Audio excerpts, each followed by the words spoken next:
Speeches हो रही हैं, सरबराह मुमलिकत वहां पर मौजूद हैं, पाकिस्तान के वजीर आजम फील्ड मार्शल सईद आसिम मुनीर और पाकिस्तान का वक्त वहां पर मौजूद है। इस फोरम पर हम देख रहे हैं गजा बोर्ड ऑफ पीस के हवाले से भी गुफ्तगू हुई और ये एक अलग बात है कि पाकिस्तान को भी दावत दी गई थी उन दीगर ममालिक के साथ साथ के इस बोर्ड का हिस्सा बने। पाकिस्तान ने कल जब हम आपसे बात कर रहे थे तो इसमें दावत कबूल कर ली थी। जैसा कि आप लोग देख रहे हैं फोटो में आपको प्राइम मिनिस्टर शहबाज शरीफ और अमेरिकन प्रेसिडेंट डोनाल्ड ट्रंप दिखाई दे रहे हैं। जी हाँ, जो गजा पीस डील की जा रही है या गजा के ऊपर जो पीस समिट जो ट्रंप ने यानी कि प्रेसिडेंट जो अमेरिका के उन्होंने जो कॉल की थी उसमें पाकिस्तान जो है उसने शिरकत की है। उन्होंने जो मीटिंग की है और उसमें जो है वो हमारे प्राइम मिनिस्टर तो बैठे हुए हैं, साफ साफ सर इशारे इशारे भी कर रहे हैं, कान में बातें भी कर रहे हैं।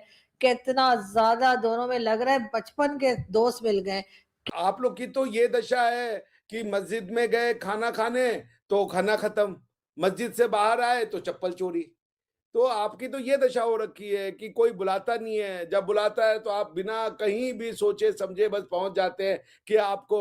लेकिन सर हमें इस किस्म के ताने ना लगाइए, ये बात हमने नहीं कही, कई बार आपके यहाँ से कही गई है कि मोदी जी को नहीं बुलाया गया था नवाज शरीफ साहब की नवासी की शादी में। मोदी जी वैसे ही जाते जाते उनको देगे दिखी तो उतर गए थे खाने के लिए। तो इसलिए सर हमें मत ये ताने दिया करें कि बस हम पहुंच जाते हैं खाने। आप लोग अल्लाह से डर नहीं रहिए, न्यूक्लियर बम से डरिए। वैसे गए तो वहां पे सऊदी अरेबिया है, कतर है, यूएई है। यूएई वो यूएई है जिसके साथ 3 दिन पहले डिफेंस डील की है इंडिया ने। हिस्ट्री ये बताती है कि पाकिस्तान और यूनाइटेड स्टेट्स बहुत स्ट्रॉन्ग अलाय रहे डेकेड्स तक, और उसके बाद फिर थोड़ी सी दूरी हो गई और आप लोग जो हैं वो अमेरिका के करीब आ गए और आप लोगों ने वो जगह पाकिस्तान से छीन ली। लेकिन आपके अमेरिका के साथ करीब आने की कुछ और लॉजिक्स हैं, पाकिस्तान की कुछ और लॉजिक्स हैं, कुछ और डायनामिक्स हैं, ये भी एक रियलिटी है। अब देखिए, अब एक बार फिर पाकिस्तान को ये आप कहने अपॉर्चुनिटी मिली है या एक समय जो है वो एक ऐसा लौट कर आया है कि एक बार फिर पाकिस्तान अमेरिका से बहुत करीब हो। अमेरिका ने भारत पर दबाव बनाने के लिए टैरिफ को हथियार बनाया। भारत के रूस से सस्ता तेल खरीदने पर अमेरिका ने टैरिफ का डंडा चलाया था। अमेरिका ने सोचा था कि भारत झुक जाएगा, लेकिन हुआ इसका बिल्कुल उलट। अब हालात ये हैं कि ट्रंप प्रशासन खुद भारत की कूटनीति चालों के जाल में फंसता हुआ नजर आ रहा है। जिस अमेरिका ने धमकी दी थी, आज वही उसका बैकफुट पर खेल नजर आ रहा है।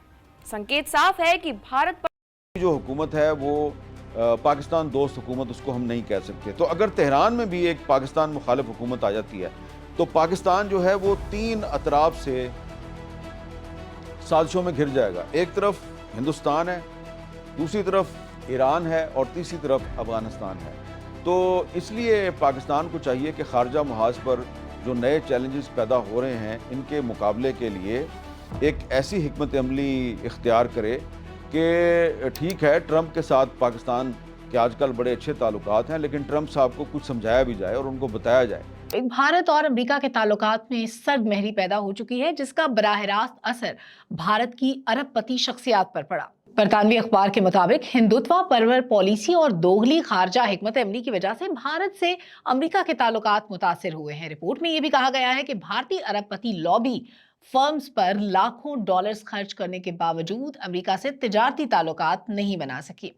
गौतम अडानी पर मुकदमात से जाहिर है कि जाती रवाबित और लॉबिंग अमरीकी कानूनी तरजीहात पर असरअंदाज नहीं हो सकती। सिस्टम था वो तो टूट गया है, काफी क्लियर हो गया है। यूएई और सऊदी अरेबिया के दरमियान जो एक टेंशन थी जो पहले अंडरग्राउंड थी और सामने नहीं आ रही थी उस तरीके से, वो अब सामने आ चुकी है। वो सऊदी अरब के ऑपोजिट कैंपों में जाना चाहेंगे और भारत पाकिस्तान के ऑपोजिट कैंपों में जाना चाहेगा। इस तरीके से यूएई जुड़ा हुआ है इसराइल के साथ और अमेरिका के साथ। उसके मुकाबले में सऊदी अरब जो है थोड़ा सा इंडिपेंडेंट है। इंडिया और इसराइल का बड़ा नेक्सस है। तो पाकिस्तान की कहानी अपने बच्चों को जरूर सुनाए। पाकिस्तान की जो कहानी है वो आपके बच्चे जो है वो ना भूलने पाए। ठीक, ओवरसीज पाकिस्तानी को बुला करके पहलगाम हमले से पहले उन्होंने यही तो एड्रेस किया था ना 15 दिन पहले। तो क्या उस पाकिस्तान की कहानी और वो जो कुर्बानियां थी और उनके पीछे का जो शोमैन था मोहम्मद अली जिन्ना, क्या ये बोर्ड ऑफ पीस उनके विजन के अकॉर्डिंग है?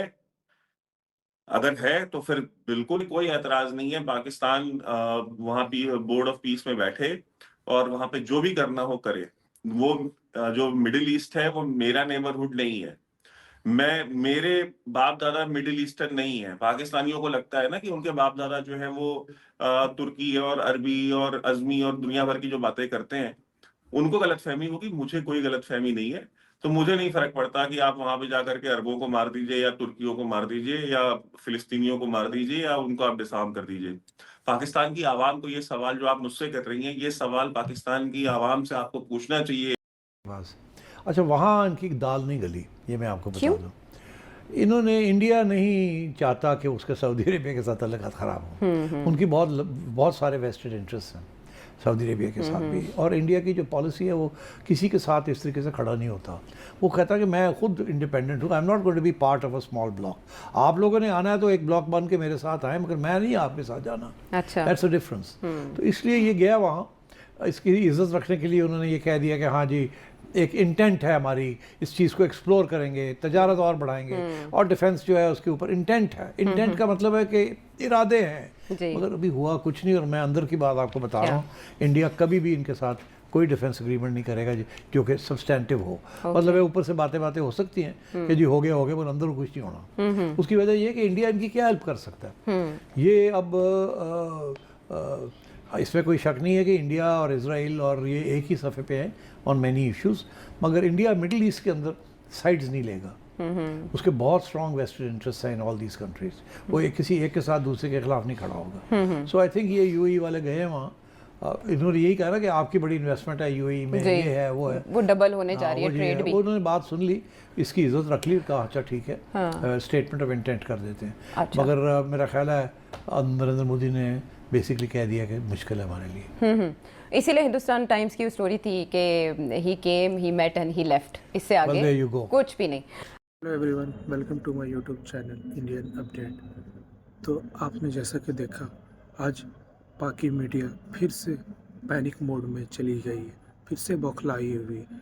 पता नहीं क्या क्या बोल रही है। कभी बोल रही है कि मोदी जी ट्रम्प से डरे हुए हैं, कभी बोल रहे हैं कि यूएई के प्रेसिडेंट के आने के बाद उन्होंने उनसे डिफेंस डील साइन किया, वो पाकिस्तान से डरे हुए हैं। उनके मन में जो आए जा रहा वो बोले जा रहे हैं। सच सुन लो, इंडिया आज यूएसए, चाइना, जर्मनी के बाद चौथा सबसे लार्जेस्ट इकोनॉमिक कंट्री है। ग्लोबल स्लोडाउन चल रहा है, यूरोप स्ट्रगल कर रहा है, चाइना की ग्रोथ कम हो रही है, लेकिन इंडिया अभी 6 से 7% अपना आगे बढ़ रहा है। इसलिए पाकिस्तानी मीडिया को दर्द हो रहा है, मिर्ची लग रही है कि इंडिया इतना आगे क्यों बढ़ रहा है। भाई आप लोग खुद अपना देख लो, आप लोग तो खुद IMF की लोन पे अभी तक सरवाइव कर रहे हो, वरना पता नहीं तुम लोग का अभी क्या हाल रहता। पाक मीडिया आज मोदी जी को टारगेट कर रही है, क्योंकि उन्हें पता है मोदी जी दुनिया में किसी से नहीं डरते, चाहे वो ट्रम्प ही क्यों ना हो। वो जानते हैं कि इंडिया आज सब चीज़ में आगे है, डिफेंस में आगे, इकोनॉमी में आगे है, हर एक तरीके से आगे है। इसलिए पाकिस्तानी मीडिया को इतनी मिर्ची लग रही है। तो गाइस, अगर आपको ये वीडियो पसंद आ रही हो तो चैनल को लाइक करें, और अगर आप चैनल में नए हैं तो इस चैनल को सब्सक्राइब ज़रूर करें।